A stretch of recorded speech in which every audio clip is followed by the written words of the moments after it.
From Lorne Davis's team in Regina, Jordan Eberle. Perfect. Perfecto for the Edmonton Oilers. Keep adding young forwards that are dynamic. Eberle, as I said, very similar to Joe Mullen. Not saying he's going to be a Hall of Famer like Joe Mullen, but very, very similar. Absolutely a great goal scorer. As you mentioned, Pierre, 42 goals in the Western Hockey League in 70 games. 2 goals in 5 playoff games. Scored 4 goals at the Under-18 tournament for Team Canada. Once a goal scorer, always will be. Think back to when this kid played novice. He had 216 goals as a little novice hockey player way back when.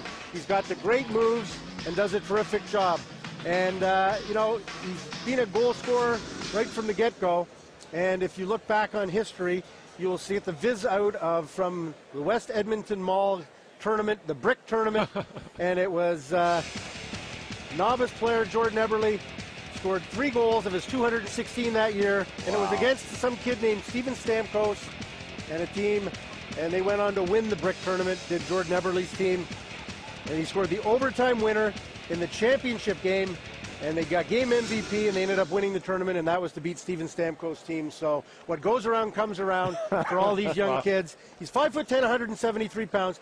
The knock on him is that A, he's not overly big, and B, he doesn't have breakaway speed. But Kevin Prendergast, the director of scouting for the Edmonton Oilers, is absolutely convinced that his speed is good, that he's done all sorts of testing at the prospects and did quite fine, and they're confident that this is a good pick who will play in the lineup and score goals for them in time. He's going to need some time to get stronger and bigger, but he's got great potential. By the way, if you're an Oiler fan, you can now start the clock on comparisons. Anaheim took Jake Gardiner with your pick.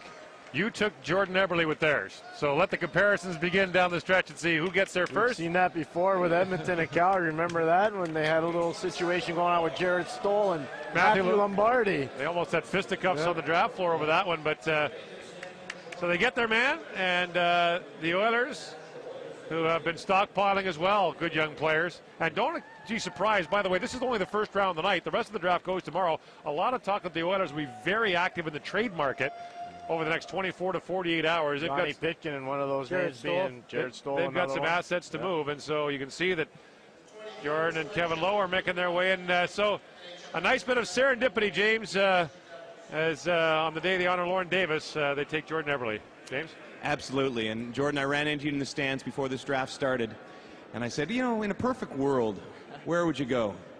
Well, obviously I said the Oilers. I mean, they've been my favorite team forever, and it seemed like even in all the mock drafts and whatnot, I was going there, so it worked out perfectly.